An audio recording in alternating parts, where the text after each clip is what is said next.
단순히 한일 양국 간 정부 관계만 보고 섣불리 반도체 소재를 건드렸다가 예상치 못한 우리 국민들의 불매운동에 일본은 적잖이 놀라고 있습니다.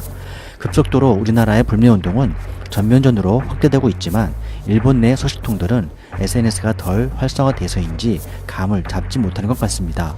현재 우리나라는 우리가 몰랐던 수많은 일본 제품들을 속속 공유하면서 오래 안 갈 거라는 오만한 망언을 일삼는 일본에 대해 여행을 포함해서 전 품목에 대해서 전면적인 불매운동을 펼칠 기세입니다.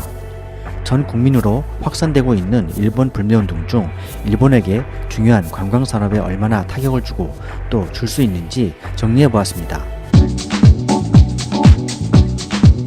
일본에게 있어서 관광산업은 상당히 중요한 산업 중 하나입니다. 지난 OECD 보고서에 따르면 일본 관광산업 종사자는 전체 인구 중 9.6%에 달합니다. 대략 일본 인구를 1억 2천만 명으로 본다면 1200만 명에 달하는 것으로 우리나라의 2.2%보다 5배나 많고 관광대국인 터키보다도 높다고 합니다. 관광산업은 아베가 오랜 경기 불황으로 어려워진 지방 도시들의 창생을 약속하면서 외국 관광객 4천만 명 유치, 2020년 도쿄올림픽 때를 계기로 해서 6천만 명을 유치하겠다면서 비자 발급 요건 완화, 외국 관광객 소비세 면제 등 공을 들이고 있는 산업입니다. 그러나 징병 문제를 어거지로 해석해 한국 반도체 소재 수출 규제를 감행하여 전혀 예상치 못한 관광산업의 역풍을 자초해서 지방 경제를 말아먹고 있는 상황입니다. 우리나라 국민들이 자기네 국민들처럼 가만히 보고만 있을 줄 알았나 봅니다. 더욱이 관광산업은 현금이 유입되는 특성으로 인해서 경제적으로 파급 효과가 바로 나타나며 음식점은 물론 음식 식자재인 농수산물에 영향을 줄 수 있는 산업이기 때문에 일본 지역에 넓게 타격을 줄 수밖에 없다는 것이죠. 유독 우리나라 여행객들은 일본의 지방 소도시 맛집 여행이 많았기 때문에 재방문은 물론이고 한 곳에 머무르지 않고 도쿄, 오사카, 홋카이도, 규슈 등 일본 전 지역으로 퍼져나가는 경향이 있기 때문에 그 영향이 크다는 것입니다. 더욱이 7월, 8월은 여름 휴가 성수기로 일본 지방 도시들은 지금 난리라는 것이죠. 우리나라도 여름 성수기 3개월 동안 1년을 버틸 수 있는 어떤 수익을 얻는 경우와 마찬가지로 일본 지방 소도시도 지금 월급을 못 주는 그런 상황이 이해가 되는 것입니다. 하나투어의 관계자는 일본 여행 신규 여행자가 3분의 1로 줄었다면서 보통 1200명에서 1300명 정도인데 지난주에는 3,400명으로 확 줄었다고 합니다.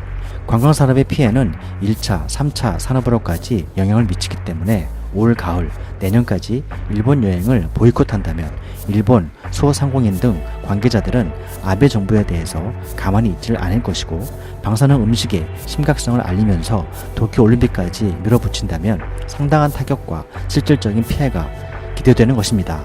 위메프 투어에서도 불매운동 이후 일본행 항공권 취소율이 그 전보다 5배 이상 늘었고 전체 국제선 환불 건수 비율도 44%로 치솟았다고 이야기합니다. 정말 우리나라의 단결이 대단한 것 같습니다.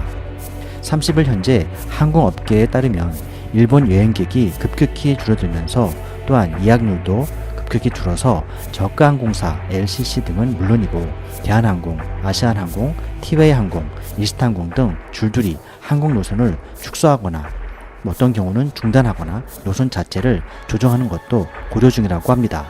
3일 후 8월 2일 일본이 우리나라를 백색 국가에서 배제한다면서 여전히 거만을 떨고 있습니다. 아마도 그렇게 된다면 한국의 불매운동은 활화산처럼 더 거세고 빠르게 전개될 것으로 보입니다. 이러한 불매운동은 단순히 제품이나 여행뿐 아니라 지자체 교류를 중단하는 등 경제, 문화, 스포츠 등으로 더욱더 넓게 각 분야로 확산될 것 같습니다.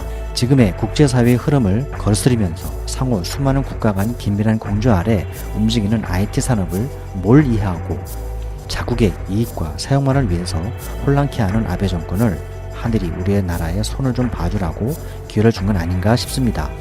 역사적으로 그토록 잔인무도한 짓을 저질러 놓고도 반성은커녕 미래의 꿈인 아이들에게까지 그것을 올바르게 교육하지 않고 바른 말을 하는 자국민들을 언론과 함께 통제하고 오히려 은혜를 베푼 이웃나라인 한국을 기만하는 일본은 2011년 후쿠시마엔 방사능 폭발로 전 일본이 오염되면서 구군이 다한 나라라는 전문가들의 말씀이 맞지 않겠나 하는 생각이 강하게 드는 이유입니다.